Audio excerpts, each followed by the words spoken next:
Hello, and welcome to the Essex Birdwatching Society Big County Birdwatch Day 3 live stream. How you doing, Matt, Steve? Oh, tired. Yeah, exactly. It's been a long day. What jubilant. What a day. Yeah. What really a good. day. Really good. We have had a brilliant day. We've been together for pretty much all of it, actually. We have. Yeah. And but we have huge news regarding the county birds, and really big. Massive. Not just and also in our own day, we've had an amazing day. Talk about roller coaster ride, and I know some of you are also kind of facing a bit of a roller coaster ride with your birding. It goes like that, but it's been great. Thanks again for. Literally. Absolutely true. Yeah, okay. And you just reminded me of you done that, Matt. I'm not actually written my total down in the Strictly fashion, but it's knockout news, isn't it? Which didn't quite happen for your boxing last night. Yeah, man, well, I would like to apologise first of all if I say or do things that are even more stupid than normal, if that's possible. I've had about 2 hours sleep last night, and I've been birding for probably about 12 hours today, I think, and driving for the rest of it. So and all I've had to eat all day is a McDonald's breakfast and a sausage roll. So not that I'm wasting away, to be fair, but well, you've done some walking as well, guys. You know, none of this kind of in and out the car on either one or the other cause. At Aberdeen, you had 3 miles to walk at least. Share more about our day later, but we want to know about yours, you know, and how your Big County Birdwatch weekend goes, whether that's in your garden, from your window, or whether you've been out to your local patch or even further afield. Just how are you getting involved? And if you haven't yet get involved, then do get on the website and click the BCBW record button and let us know what's happening. But even tonight, you can feedback with what's happening in your neck of the woods. We want to know what birds you're seeing. How can people do that? What's the email address, Matt? Yeah, so basically, if you want to chat to us tonight or ask any questions or anything at all, you can do so via the YouTube chat, which means you just need to log into YouTube using a Google account and then use the chat button. You can, if you want to, send an email. I'm going to try and monitor emails through the show. And the email address is ebwstalks@gmail.com. That's ebwstalks@gmail.com. And I think Steve G has got the Facebook and Twitter. Yeah. As the last few nights, we've got Twitter, Essex Bird News, or at Essex Bird News. Send us a message, or on Facebook, the Essex Birdwatching Society Facebook page, and you can send us a direct message, and we'll pick up your message from there. That's great. And if you're new to the channel, or even if you've been watching a while and you haven't yet subscribed, kind of hit the bell thing. I'm informed if you do that, you'll get notification the moment we put these live streams up, or kind of put them up ready to go, and then you won't kind of miss anything. And also, kind of well done. We talked about joining us and being part of the society last night, and I think I met with Andrew afterwards, and he said somebody had joined last night, kind of immediately after the program. So well done. Thank you. Also, we had somebody else contacting us who was having a bit of difficulty with their getting on the website with a username and things like that. I believe Andrew's on to sorting that if it's not already sorted out for you. Well done. So if anything like that is happening, we can help.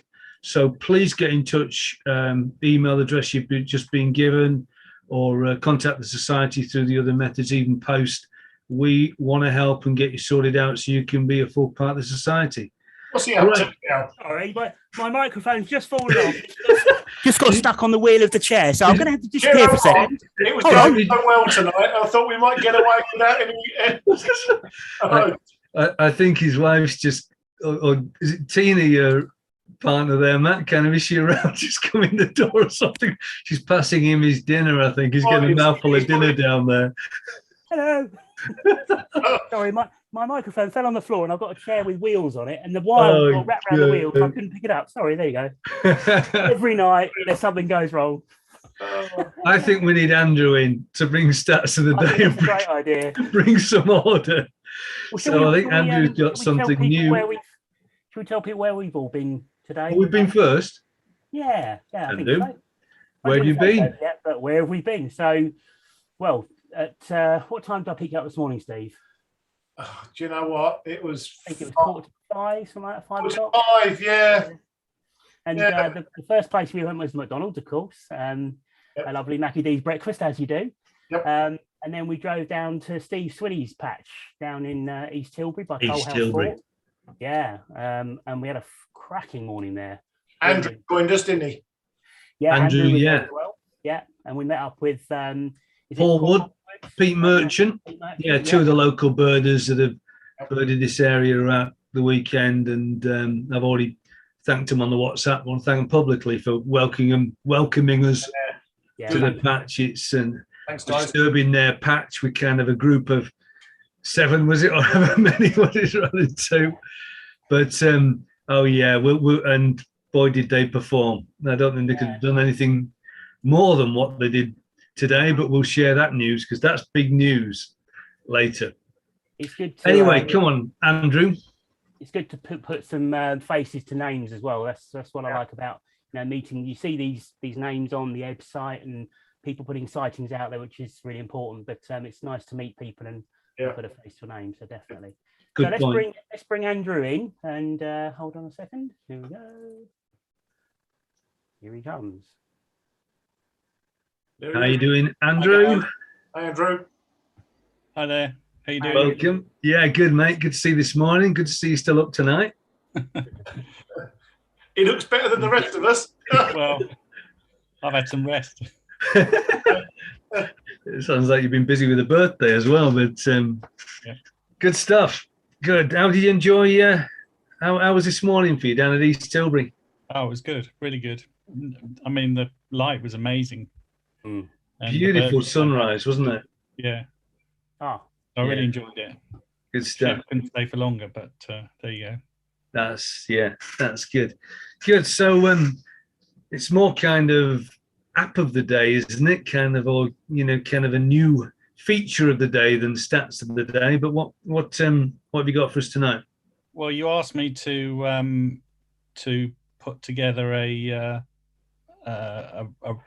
report for patch rankings, so I added that to the dashboard here. I mean, as you can see, the number of species has gone up to 158. There's been a few issues I know people have had with duplicate names, like we discussed snipe and common snipe. So I've tried to remove all of those. So I think the 158 is probably an accurate number. But if anyone sees or thinks otherwise, then please let me know. I know a number of people pointed out that they had some corrections to make, and I believe I've made all those corrections. So if that's not the case, then please just get in touch and we'll get those sorted. We've had about 47, I think, people enter their sightings, which is obviously very good.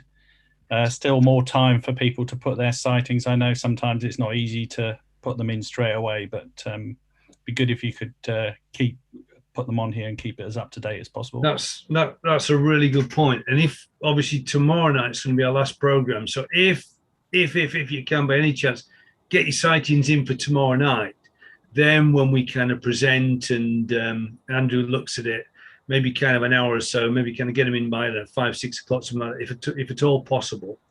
Then we can get a real picture over the weekend of what's actually happening, rather than kind of suddenly the sightings double because people have managed to get them in afterwards. Thanks. I mean, if you look at the general charts here, we've got a number of people now hit the 100 mark, which is nice to see. So keep those numbers going up. This chart on the right hand side for the eagle eye was completely wrong for the last 2 days. I apologize for that. I think I've corrected it. There currently isn't any location recorded on here that's seen more than 100 species, any single location that is. There was one showing, but it was wrong. But I think I've fixed that now. anyway, to the patch rankings. So patch rankings, this is by observer at any individual site over the course of the whole 3 days so far. As you can see, I was going to shout out David Smith as seeing the most species, but he's just emailed me to say he's put some duplicates on there, so I'm not entirely sure. That helps. Whether this is, well, they have to say, did he go round with you, Steve? On the same day? Well, he did, but he started in a different spot to us, so he would have added some more species than us. Yeah. Yes, it's quite possible that number is correct. But Correct. anyway, we'll let you know. I mean, obviously, you can see from here that Old Hall Marsh, the usual suspects, Abberton, and are good places to see the most species. Yep. But if I go down, I mean, what's great is that. Hang on a minute, Andrew. Yeah. I'm seeing Elaine Swinney, 77, but where's my name? You tell me. Have you put your sightings on there? I can see you down there at 60, yeah. She's beating me. Maybe you want to take that out with her afterwards. Or are you going to tell me there's more duplicates to sort out? I don't think she. No, I think I sorted out some of the duplicate stuff. I think, yeah. I did. I have to say, apologies to anybody. I don't want to offend anybody, but if you are partial to clouded yellows, which I think are a butterfly, I pinned your clouded yellow last night, and I also killed a muntjac deer that kind of, I think, got it away somewhere, but only digitally. Yeah, good. Yes, please. Yeah. I've also added a link on here so you can actually validate. You can go and check their sightings in case you want to. You're curious as to how they managed to see more than you. So maybe you want to use that afterwards, Steve, to check Elaine's sightings. No, I think it's true. She's up there now. I mean, if you go down the list, obviously, what's good is we've got lots of sightings from other places. You know, people's, I presume, their local patches, their gardens, or whatever. Yep. And obviously, it's quite difficult to compete with Old Hall Marshes and Abberton for places like that. So, I don't know. Maybe next year we should get people to nominate a patch and then rank that separately from the main sites. I don't know what you think about that, but if people think that's a good idea. Yeah, and if anybody else has any other ideas, we bumped into Ben and Michael and made a really, really valid point that some people, you know, we knew about this and we agreed last year that we'd dedicate the days to the obviously what we're doing tonight and obviously being out there, and so we've got the full day. Whereas people like Ben Rumsby, others, I think Jamie's been working, Jamie Thornton and others as well, just haven't. You can only afford a day at the weekend, or I think Ben had over 80 species after school on Friday, including finding a pectoral sandpiper. That is amazing, down at Raynham and where he was. So yeah, you know, kind of we'll look at kind of the weighting, but really, I think the other thing to say is, and I love what both Jamie Thornton and Ben did. Ben kind of emailed me or WhatsApped me, said he set a personal target of 125. That's what he wanted to see, so it felt achievable. I know Steve I know it wasn't a target for him, but he said, Aaron, somebody could get 130 plus here, maybe even 150 this year. And then Jamie, following last year and an introduction to the society and to what we're doing, actually arranged with Pete and said, hey, let's see if we can do 100. I think they would maybe even try and do 100 in a day, which I'm not sure they manage. That's really good going. But yeah, kind of, you know, so set your own personal target. It's not so much a competition between each other because, you know, we're all different levels of ability. Sometimes we get things wrong. Something like, hey, I've got a pectoral sandpiper on my list, and actually the photograph I took was a rough. Is that true? So, you know, I wanted to hedge my bets and see the one at Raynham just in case. But, you know, we get things wrong. So this is fun. I think the other important thing with this list as well is that although there are reserves and sites that will have a lot more species on, of course, it's very important to find out what's at the other sites as well. So if you move lower down the list, you know, Mersey Island, I mean, a big shout out to Stephen Entwistle on Mersey Island. He's birding Mersey Island every single day. I think there's a few of the guys out there. I think Dougal does it as well. And they bird Mersey Island religiously, and it's really useful information and important information to find out which birds are out there. Sunny Mead Farm. I mean, Mo Jackson, she's had 44 species on her farm. That's brilliant. That's brilliant. You know, I know she's got breeding. I think she had breeding lapwings on the farm. She obviously had that massive flock of starlings last year, the murmuration of starlings. So they're doing things on their farm to actively encourage wildlife, and that shows in the figures. So yeah, it's all about every site, not just the top sites, as we're saying, and even your back garden, your local patch, your park. And Ben's dad, Michael, made a very valid point today as well. Sometimes it's actually useful to see which species aren't there. So, you know, if you bird a site and, I don't know, you're expecting to see a particular species and you don't see it, the fact that you birded the site and the species haven't been reported, that gives us useful information as well, which we can track back over the years. Yeah, it's good. Yeah, so again, just to add in, took the guys today to a site that they never even knew about and saw the target bird that we were after, go to the little sites. But that little site is one of Essex's largest rookeries and is very much overlooked. So don't, go to the big sexy sites all the time. Find local patches, as Matt said. Anyway, carry on, Andrew. No, I mean, I think that's pretty much it from me. I mean, as I say, if people are, have any corrections they need to do, then just email or get in touch with any of us, and we can try and sort that out for you. But as I say, keep those sightings coming because the numbers are looking good. Yeah, excellent. And you said about kind of on the graphical data at the beginning about kind of patches with over 100 birds. I just kind of remembered, I think the top sites in terms of where the most numbers were recorded for the past two, we've only done 2 big county bird watches, were round about the 90. And I know East Tilbury, my patch in the first year, I think kind of was up there. And I think that was probably 91, maybe 93, something like that. But it would be great if we find a site with over 100 species. That would be phenomenal. Yeah. But not at the expense of obviously the others. But just to kind of, again, set those goals for your particular patch or for a place you go, kind of how many birds could be there and, try and see them to kind of intensively look. Anyway, that's great. Good. Okay. So you're going to be back tomorrow night. And if everybody's got their data in, then you'll be able to kind of maybe bring a kind of a consolidation of what we're about. I'd be interested in stuff like kind of comparing with previous years. Again, like we said, new sites that have never been observed before. Because the first year we tried to emphasize right away around the county through the guided walks. So we covered pretty much all of the areas.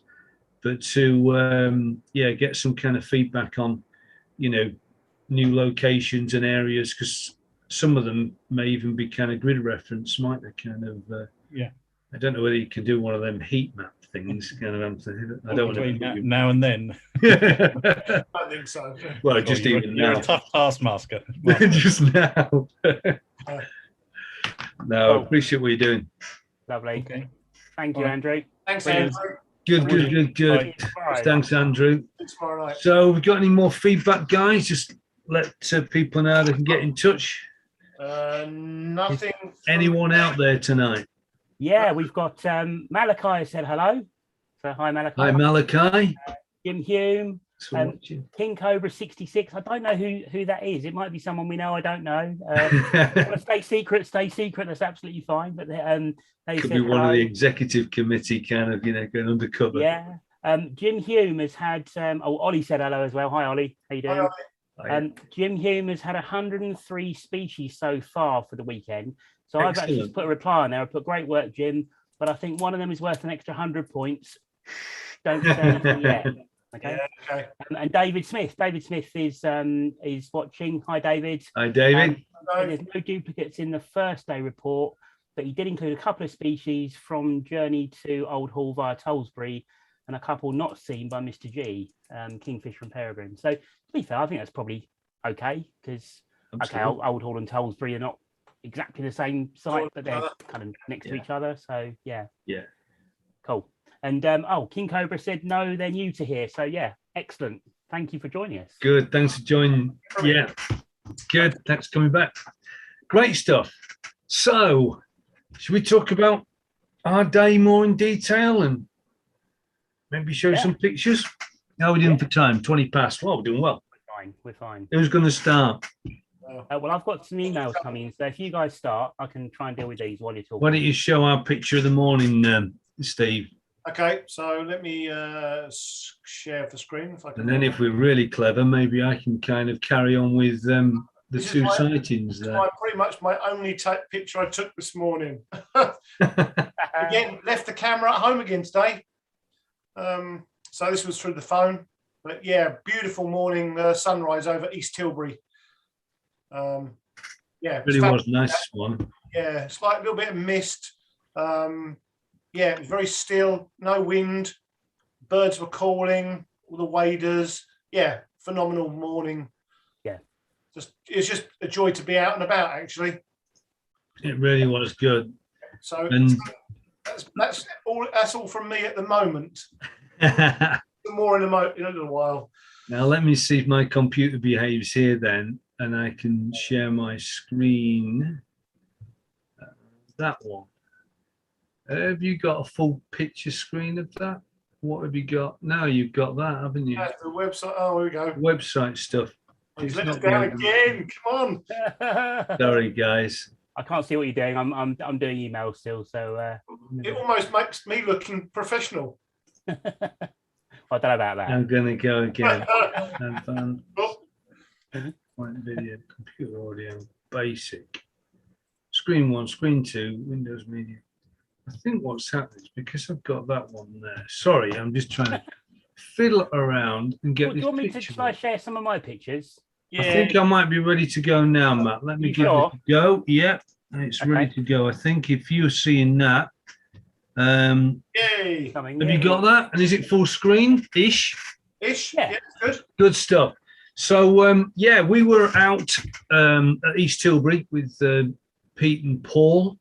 Had some nice birds, didn't we? Green shanks showing really well, which are a fairly new regular species to us since there's a new freshwater scrape being created at East Tilbury, and that seems to have made an instant impact with the green shank. Lovely to hear the calls. It was so quiet. There was a point where we were walking along and there was this sound of like trickling, like, you know, sometimes when you're near a stream and trickling water, like kind of little kind of rhythmic. And Elaine kind of straddled up and said, "What's making that sound?" I said, "Oh, it must be the kind of tides being in on the, you know, the side of the estuary, and the water's running back through the grasses and stuff." And so I gave her my idea, thinking it was right. And then literally a minute later, Steve comes up. "Can you hear that sound?" "Yeah, I can hear that. Yeah." Elaine just asked about it. "Yeah, do you know what it is?" "No, what is it?" "It's the teal ducks dabbling in the mud," because they were so close we could actually hear them. So I went straight to Elaine. "I got it right. It's the teal." It was so quiet, wasn't it? Yeah, it's beautiful sound. Yeah, it was. Yeah, it was a great sound. Yeah, it was really good sound. Should have recorded it, actually. Never thought of that. Yeah, whether we record it, it was amazing. It was kind of like this. It was, yeah. and then there was another sound, wasn't there, Matt? That kind of was a first for you. Go on. Sorry, I'm doing emails. What was that? Ooh. Oh, the seals. Yeah, they were amazing. I've never heard. Seals were singing. Yeah, I've never heard seals sing. So you get this weird sort of like woo kind of noise, and yeah, it's seals singing on the sort of bank of the river. Then there was a phone call. Paul Hawkins, the really good birder from Hornchurch area who covers East Tilbury, had dropped in, and he messaged us to say there was meadow pipits moving, which we could see some of those.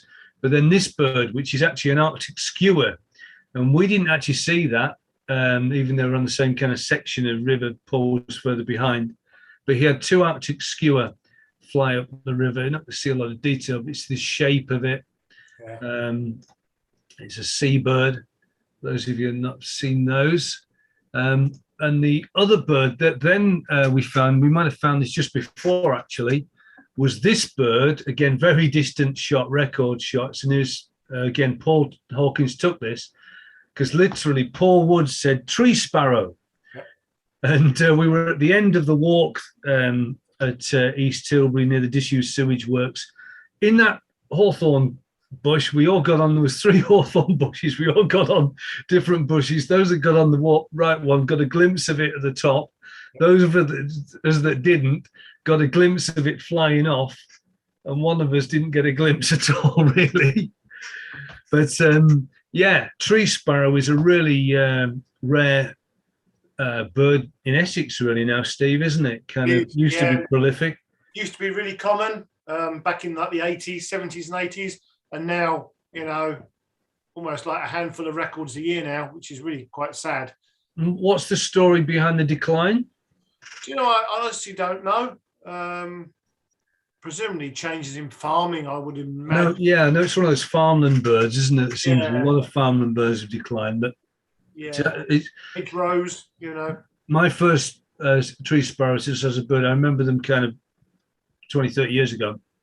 But Paul Wood messaged me and tonight before the program, and if I can find the details, he said that the tree sparrow, the last tree sparrow Paul had, and Paul's been birding East Tilbury for decades, was prior to today, was the 3rd to the 4th of November 2007 in the Coalhouse Fort grounds, loosely associating the flock of goldfinches, which amazing, because Paul's out here weekly, and that's a long time. Ben Rumsby thinks he may have had one in 2017, but these are really, really rare in our area. And what you can see there, if I zoom that picture in, can you make out that spot there on the cheek? Yep. Little stubby sparrow face. But that's what kind of denotes that to be a tree sparrow and not a house sparrow. That's one of the clinching identification factors. And also, Steve, there was one ringed at Gunners Park in Southend last Sunday, I believe. And then there's also been one present for maybe a week or so up at Colne Point. So there's a few around at the moment. Yeah, 1 or 2 kind of passing to. They do tend to kind of move, don't they, this time of year? Yeah, birds are on the move. But particularly kind of, you know, if you're visiting Coalhouse Fort, East Tilbury tomorrow, keep your eyes open, particularly if you get nearer views of it. It'd be fascinating to see whether that bird's got a ring on. Could it be the Gunners Park one working its way along the Thames? Could it turn up at Raynham or somewhere else, you know, on that particular migration travel that it makes? We don't know, but keep your eyes open. There is rare stuff about. And we were saying earlier that we had the bird originally, and then we watched it fly off until it was a speck in the sky, and we lost it, and then we lost it, and then Paul Hawkins came along and relocate. This is one bird in a huge area. Sorry, Matt. Sorry. Can I just correct Steve slightly? When he said we watched it fly off, okay. You mean some of us watched it fly off? Unfortunately, I was the one that. Let me explain. Paul called it. He was right up that end, and I didn't even hear him say anything. And I was right down this end of a line. So by the time I found out it was a tree sparrow, it had already flown. I couldn't pick it up.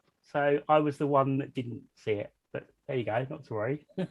Sorry, Matt. You can't win them all. No, that's absolutely fine. I mean, at the end of the day, it's a brilliant bird to see. Yeah. And I mean, I got one in Essex last year at Holland Haven. I picked one up. That's good. And as you guys are saying, I think that's the only one I've seen in Essex in 5 years. Yeah. I remember I was up at Benton and I saw some, and I was taking loads of pictures, and people thought I was onto something really rare. And I was taking pictures of tree sparrows because you just don't see them around here, do you? So yeah. Question for any that are watching: have you seen a tree sparrow? Have you seen one in Essex? And if so, when was the last time you saw a tree sparrow? And again, maybe some stories. Again, Paul was telling us this morning, like there'd be 300. I think he said kind of overwintering 20, 30 years ago around Coalhouse Fort.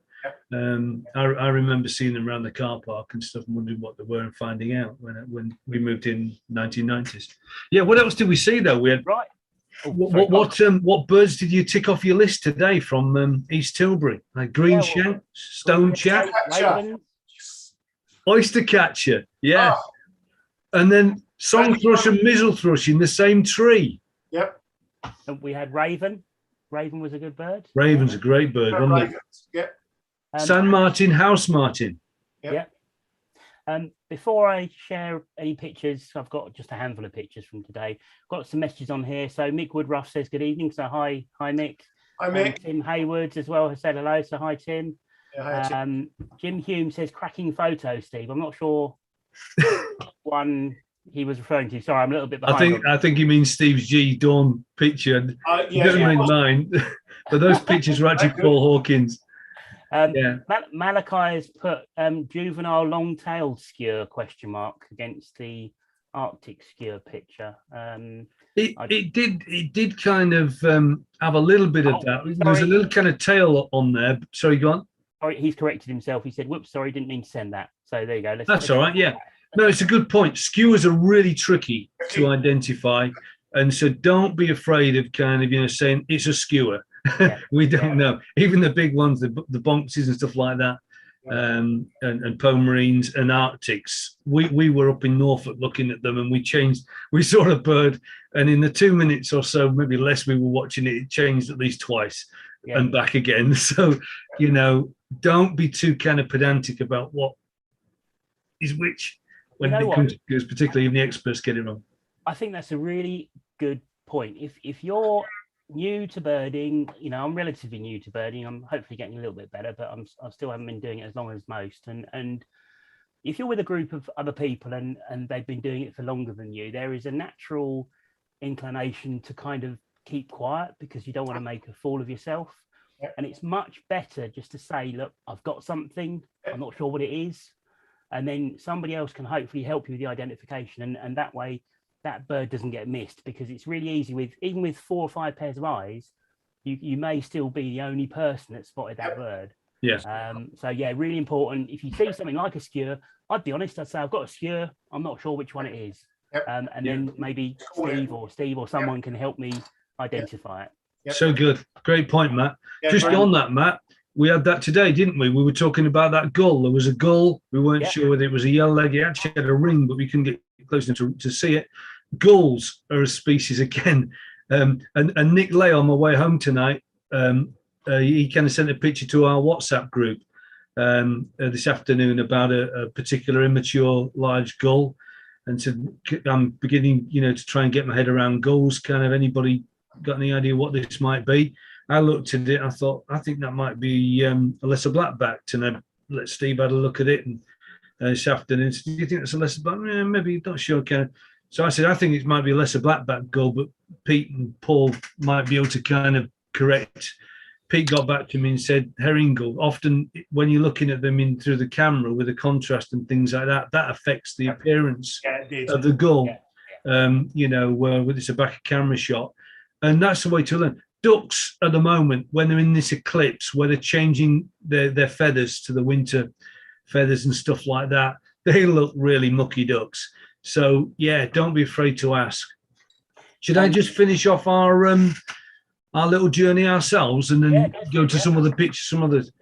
So after leaving East Tilbury, having done really, really well on a day that we didn't expect the birds that we didn't see the skewers, but tree sparrow and the sand martin, we thought probably too late to see them, but then house martins as well. It was like all the ones that were missing on our list started to kind of appear together.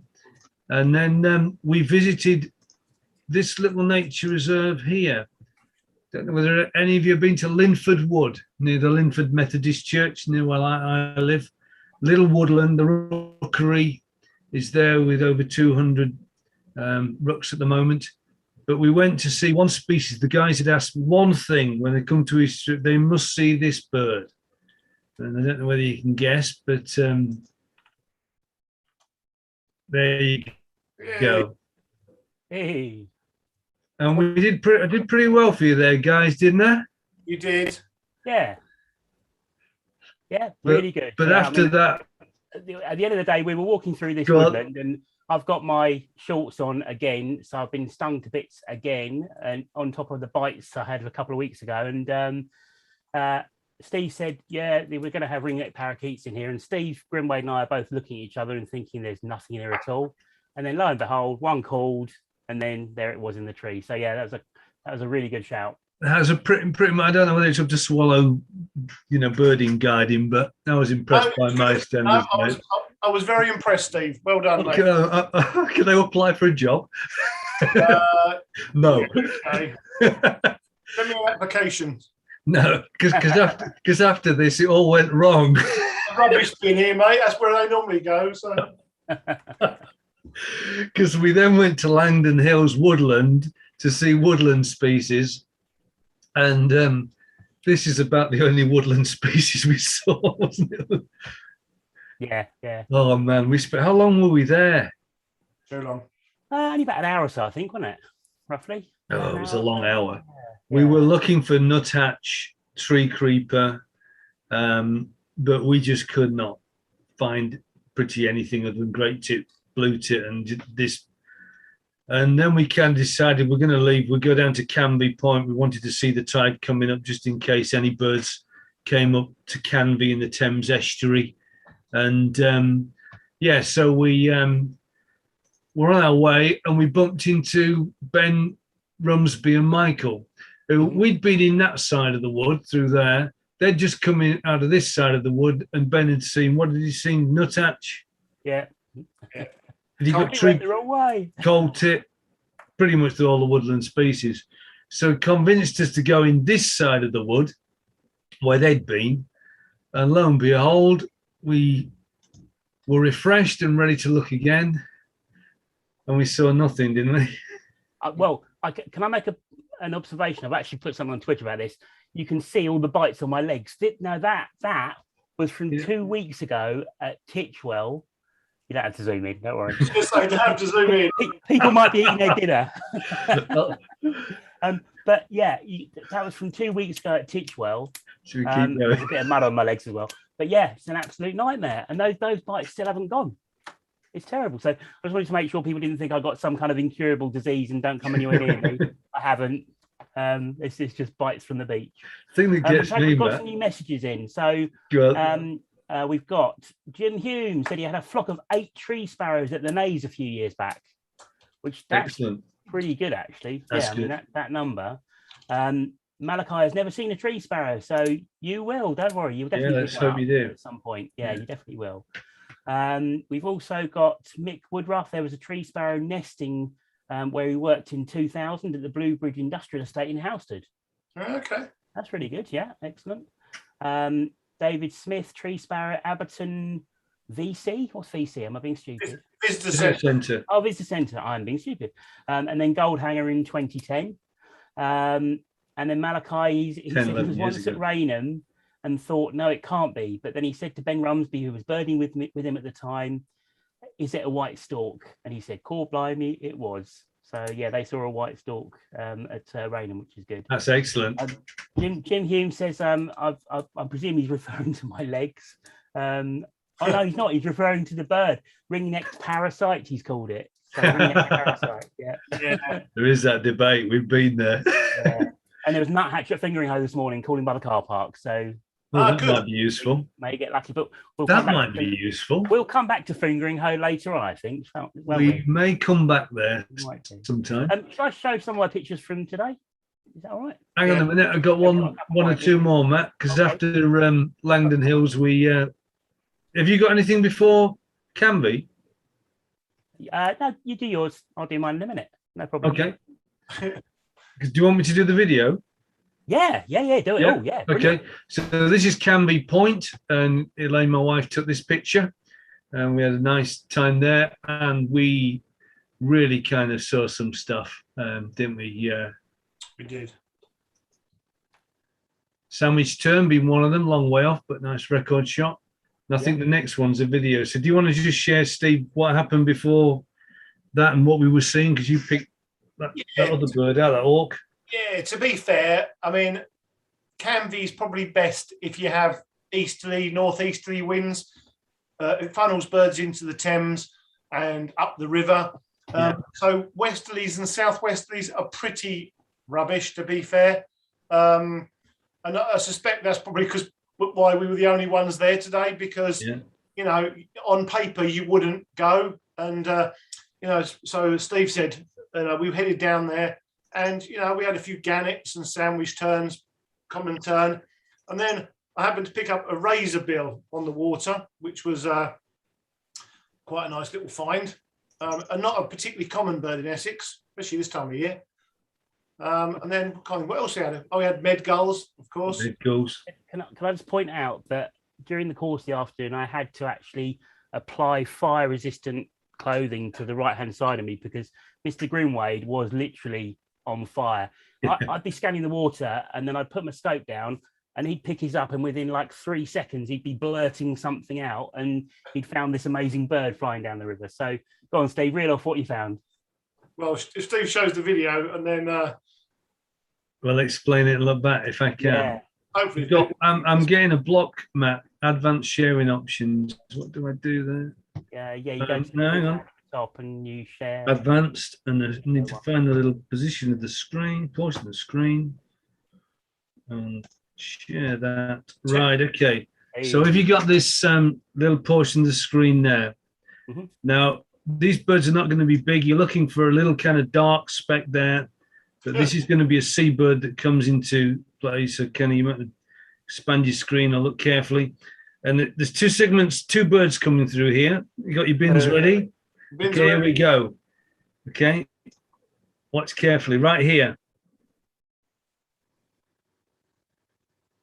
And that's a shearwater, isn't it, Steve? There's a second one coming through here. But boom, did you see that? I'll play that again. splash. Splash from the beginning, or just. So here's the one shearing across the waves as they do. Here's the second bird coming through. And this bird above Steve is not a peregrine. No, it was a great skewer. So, and again, here it is. And it goes for the Manx shearwater. And the Manx shearwater has to ditch in the Thames to get away from it. You'll get a little bit of a view now. Obviously, if you're looking on the phone, I apologise. But if you've got a bigger screen and the YouTube telly tonight, then it's worth its weight in gold. There you go. It actually got a great skewer. Fantastic. Attacking a Manx shearwater at Canvey Point. Whoa, that's worth rubbing your thighs like Chris Packham. Good. Yeah. So Steve, you picked up the first Manx. I think I found the second one, but you found some other bits and bobs as well, didn't you? Yeah, I had Arctic skewer. We had a nice pale phase Arctic skewer through, and then we had a red-throated diver that flew literally like 50 feet in front of us. It was so close, and we were all like looking in the distance, and this big like black shape went through our scope. But then we refound that, so that was good. Yeah. And there were just some nice carrots and turns. It was just nice, really nice birding this afternoon. Yeah. And then Elaine went wondering. My wife, she said, Steve had found all these great birds. She said, I'm going to go find us a turnstone. Yeah. I saw some here last time. She went wandering off. She missed the red-throated diver flying through. So I'm ringing up. It was a red-throated diver. Oh, I've not found a turnstone. And then suddenly the phone, I found a turnstone. It was about, 50 feet down the kind of causeway thing. And it was feeding with a pigeon on some seed that somebody had put out. But yeah, and we all needed turnstone for our list, didn't we? Big County Birdwatch list. I managed to pick up turnstone yesterday, but I think, Steve, for you, bear in mind we'd seen razorbill, bonksy, Arctic skewer, 2 Manx shearwaters, loads of gannets, a red-throated diver from about 3 yards. And when we found the turnstone, that was Steve's bird of the day because he hadn't seen one yet. I did a little dance, I believe, as well. The turnstone dance. I have to say, I was jumping next week. Yeah, I was jumping for joy at a song thrush on the wire at East Tilbury. I could have gone home then. Yeah, good. So what have you got there, Matt? Yeah, so I've just got a handful of pictures from today, and then we've got a few emails and a few pictures to share from other people as well. So let's do it. I too, I'll start off because they're all in the file. So I too took a picture of the morning sun. I mean, it was just spectacular. It really was. That's better than mine. God. That's the song. Oh, is that my song thrush? Yeah. Hey. I could pick up a little snap of the song thrush, which was nice. So that's the first one I've seen for a while, actually. In fact, anyone watching, can you let us know? Are you seeing song, or have you been seeing song thrushes recently? Yeah.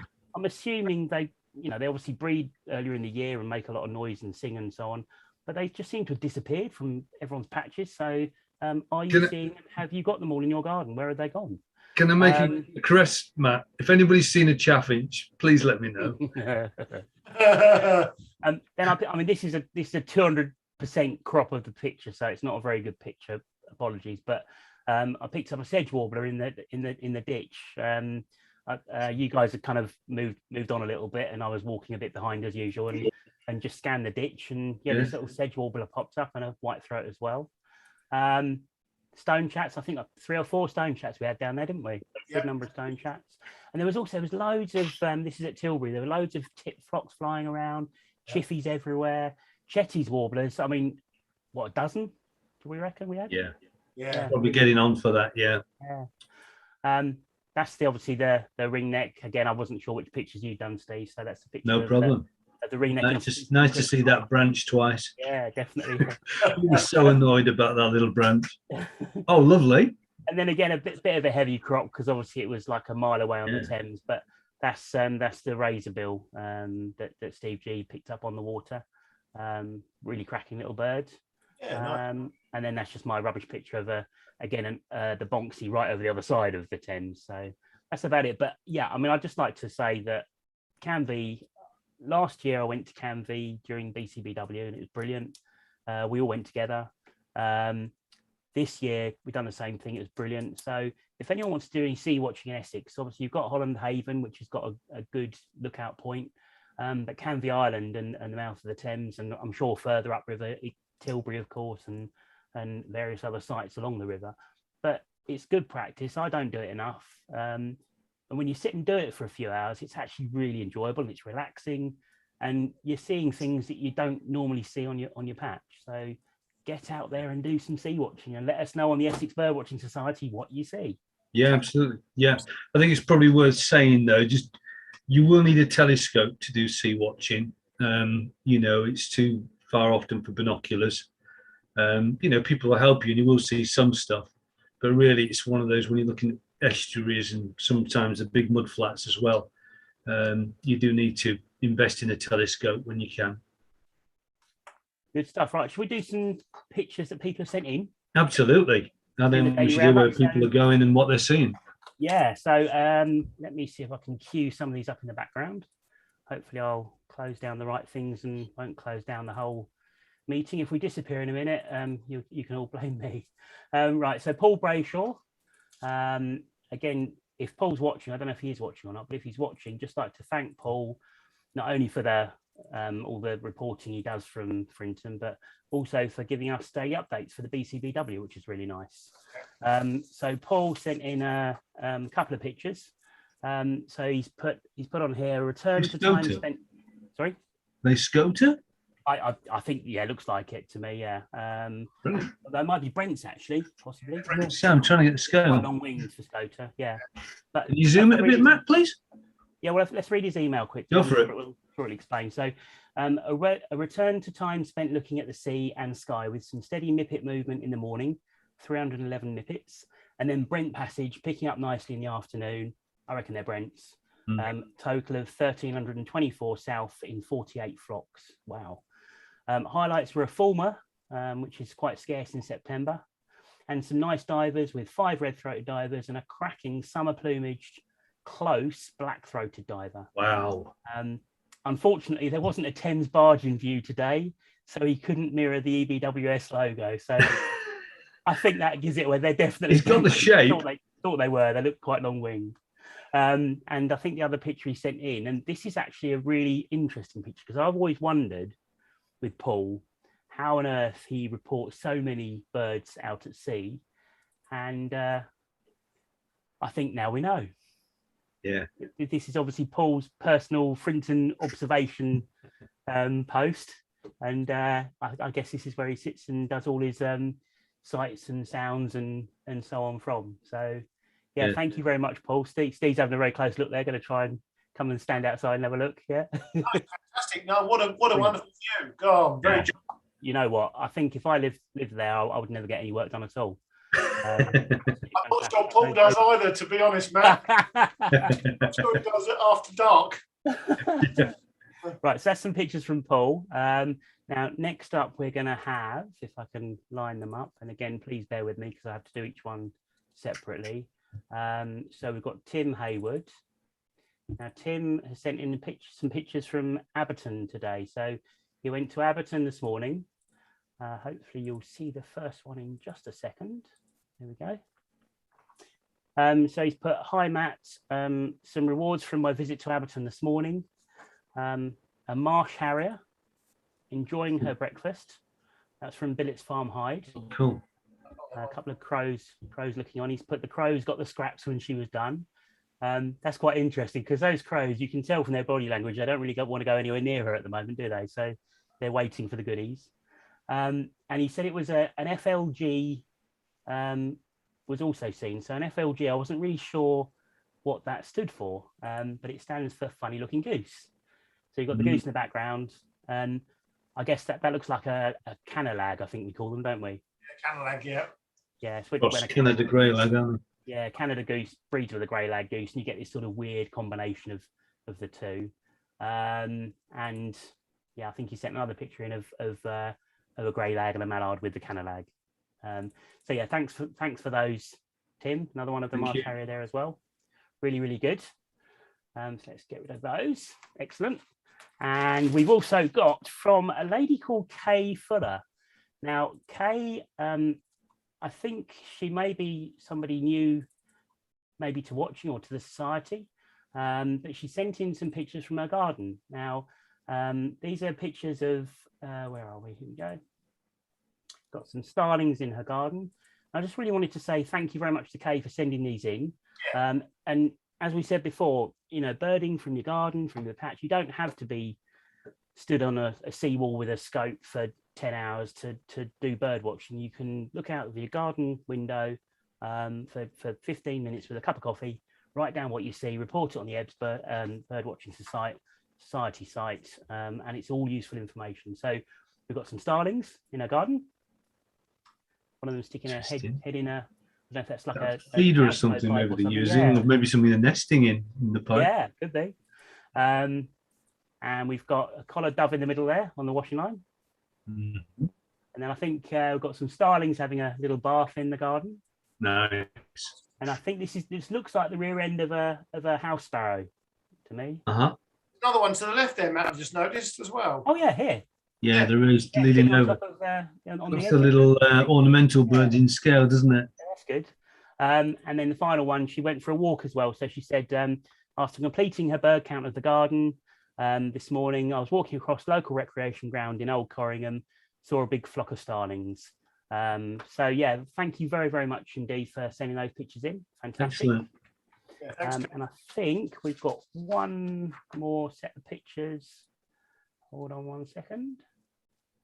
Oh, actually, got one more picture here. This is a picture of young Ben Rumsby. So we bumped into Ben and Michael earlier on, as Steve said, and asked them to share any pictures, and just got a picture of Ben scoping out to sea. So you can see that that's the sort of setup you need to do a little bit of sea watching, scoping over the Thames there, and well on his way to a magnificent high total for the weekend, I'm sure. So yeah, well done. I think he saw some black terns tonight, flock of black terns flying out, as was an Arctic skua.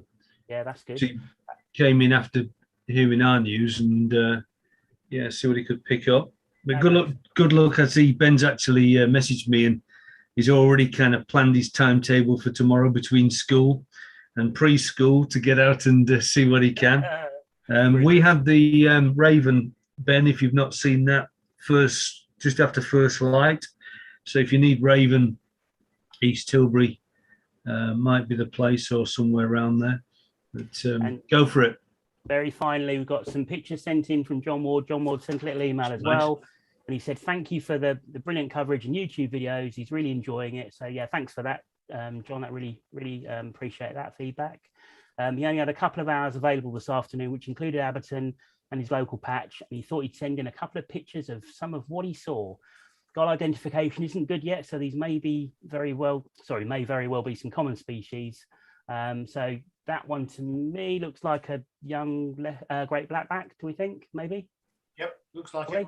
Big bill and looks right on the plumage, but big large bill, isn't it? Yeah. If anyone out there knows any better, send us a message on the chat. Yeah. Then we've got a fox. I think I'm right on that one. Some black-headed gulls and some lapwings, and what else have we got in there? Some herring gulls down the bottom here, I think. Mallard. That's mallard. Yeah, it's quite interesting. Lapwing at the back. I don't know if you said that. Yeah, lapwings back left. Then a little owl. So always nice to see a little owl in the day. Neat. And they always have this habit. I remember the first little owl I ever saw was when I was a child, and we were driving. My dad was driving the car, and we were in the back. And all of a sudden, he put his brakes on and said, "Is that real? Is that bird real?" And there was a little owl sat on a signpost in the middle of a country road, and it just sat there. And we were watching it for ages, and then it blinked, and that's the moment we knew it was real. And then we just drove off. But they do sometimes sit out in the day, don't they? So that's a nice picture to see. And then he had a great white egret at Abberton. I think the count for those is about 30 odd now, I think Darryl was saying, wasn't he? Yeah, we certainly had 24 yesterday. So, yeah, wouldn't be surprised. Amazing. Really good numbers. And then finally, a black-headed gull diving into the water, like a young first-year black-headed gull diving into the water. And that's a really nice shot. Lovely shot, that one. That's a beautiful picture, isn't it? And the plumage there. Fantastic. Very nice. So, Good. Thank you. Thanks for those pictures. Thank you. Any more, Matt, or is that it for now? That's it, I think. Yeah. Good. Should we kind of reveal our Strictly scores then? Have you got them? I'm not totally sure on mine. No, I'm not but totally sure on mine either. I was trying to tally it up on the way, more on terms of the new birds that I've seen on top of the list last time. I'd put some target birds, but are you ready? Think so. 3, 2, 1. Oh, there you go. Excellent. 1, 2, 6 is good. Well done. Yeah, I'm still bringing up the rear, but very comfortable with it. Enjoying it, really enjoying it. Good. So, one little thing. So, in terms of our scores, obviously this is a thing that we've been doing. It's a bit of fun, and we're kind of, we're doing a bit of daily banter, holding up our scores and showing what we're on. But we're doing this primarily so that more people can get involved with the Birdwatching Society and get involved with birds in general. So this year, we're going to have a competition for whoever sees the most, and there'll be a little winner's certificate. But none of us are taking part in it. As Steve said earlier, we've all been birding all weekend. Yeah. It's not fair. So it's open to all. Absolutely. Yeah. And even though the two Steves have won it, Matt's injured this week. You've seen his legs. So, he's decided he's going to have to kind of retire at this point. But no, you go for it. And good stuff. Right. So we've got to kind of move on. Time's ripping. So we've got some big news to share. Right. Of a bird that, tell us a story, Steve. You heard something this afternoon? Obviously, we've been encouraging people out to go out birding and, see their sightings and stuff. And obviously, there's been some good stuff around. And up on the Colne Estuary, it's been quite productive the last couple of days. So there's been osprey, red-throated diver. It's just a good place to see waders and stuff like that. And Jim Hume and Yvonne Watling headed up there this morning, presumably to try and see the osprey and the diver and other bits and bobs. So while they were out birding, they came across, they were looking through the waders, and if I can share the screen, bear with me. They found this is Jim's shot through phone scope. Very interesting golden plover type looking bird. You can see it's the bird sort of second from the left, sort of very sort of slim, long-legged, quite cold-looking with this big white supercilium. What's a supercilium, Steve? For anyone that might not know, Eye stripe. It's eye stripe. This stripe across the top of the eye going around where we would say the ear section. Yeah. So Jim sent a couple of photographs around to the sort of last local birders just to get our opinions, and it looks well. We all sort of basically went back and said it looks like a molting American golden plover. Mm-hmm. And hopefully, I've got another shot here. Okay. That's taken through his SLR. This one. Can we zoom in a little? Yeah, if I can. Get my mouse to work. This mouse is like. I think you can see because I think the undertail coverts on. And a bit more. AGP are black. Yeah, go. We could probably go again, I think. Yeah, I'm just pressing the button and it's like. That's all right. Yeah, it looks like undertail on that is black, maybe. Which again, yeah, good. And what's the other characteristics of AGP, Steve? It's long. It's very long-winged. Basically. My mouse, I want to try and point to the tail. You are, yeah, got it. Oh, no, it's moving. There you go. So yeah, incredibly long-tailed, long-winged. So it's commercials. The my brain's gone. The primaries. Primary feathers, flight feathers, yeah. Yeah, primary feathers. And if you get a chance, if you ever think you got one, and it's going to be smaller than golden plover, and if you get a chance to see it in flight. The underwing is like a sort of dusky grey colour, I think, isn't it? Yeah, very sort of pale, grey. Yeah, like you say, dusky grey is good. Good. Yeah. You see, it's quite cold looking. It's really. It is, but that supercilium really stands out, doesn't it, in that picture? Yeah, absolutely. I'm trying to point. Oh, there we go. Creamy white, maybe. I think that's a massive round of applause to. Absolutely. Him for finding that. Great find. Yeah. Absolutely. Tree sparrow's one thing, but American golden plover. Yeah. And I think fingering home could be popular tomorrow, if that stays around. It was brilliant. I was going to say it was a brand new bird for Jim, and he found it himself. So that is excellent. That is brilliant. Well done. Teaches as well is to look through a flock of birds. So if you've got a flock of birds, you think, oh, they're all golden plovers. Jim has looked through these, and that's instantly caught his eye. He's obviously investigated it more. So it's always useful to check what you're looking at. I've done it loads of times. I've scanned past something thinking it's something normal, and you miss something. So yeah, we've got a little bit more feedback. Mo Jackson saw two song thrushes last week. One adult, one juvenile at Sunnymead Farm. Okay. That's really good. Excellent. Mick Woodruff, song thrush sometimes are common locally. Where he lives in Sudbury. Well, that's obviously in Suffolk, but it's only just over the board, but not really that far away. And David Smith, he spent the day at the zoo today, Colchester, and he managed to find a song thrush. Took your advice, Steve. How many, sorry? He found a song thrush in the zoo. Excellent. I had a green sandpiper once at Colchester Zoo, land in the rhino enclosure. Yeah, they're quite a regular visitor to the My family couldn't work out why I was more interested in that than the rhinos and the elephants and stuff. David's also sent an email in. He said no pics processed as yet from his day at Colchester Zoo. He did resist the temptation to tick a few exotics, but he did add 5 new species, including house sparrow, with a sand martin from Layer Breton Causeway and Abbotsford on the way home, and he's on 104 species so far, which is great. And we do have... That's brilliant. Well done. 2 more very quick emails.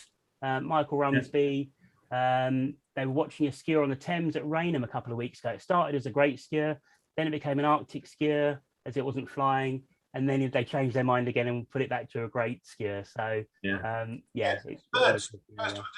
That's right.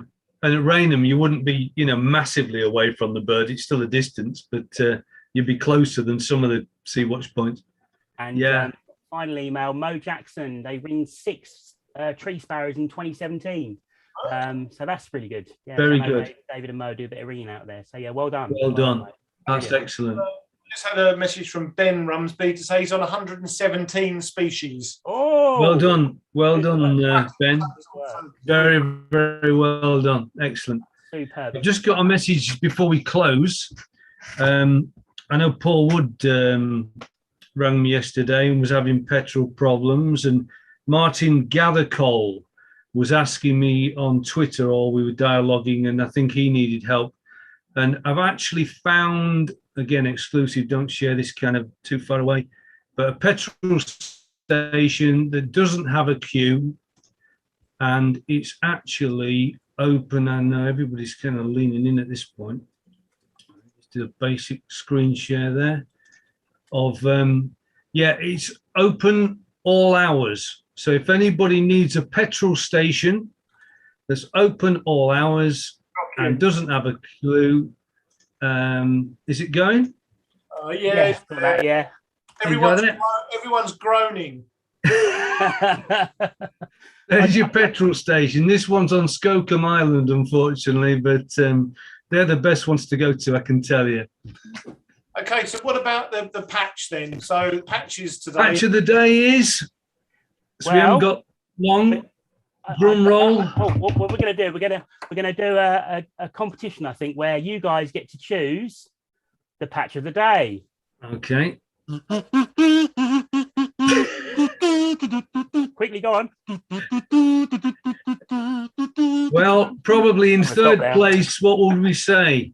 Is it Canvey Island with the sheer waters and the density of seabirds, or is it East Tilbury for tree sparrow and Arctic?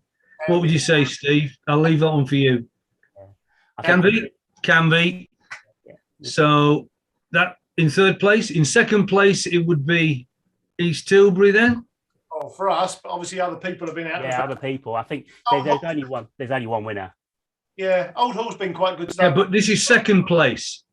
Yeah, Old Hall, I would say today's been good. Yeah. And in first place is, well, it's obvious. Fingering a wick. Got to be fingering her. Yeah. We're going to have to go. Time's up. But thanks for watching tonight. And sorry we've been kind of a little bit rushed. Masses to cram in tonight. It's been absolutely brilliant. But thanks again for watching. Don't forget to subscribe. We're back tomorrow night for the last one at 8 p.m. So please get your records in if you can possibly do so. Thank you. See you again. Bye-bye.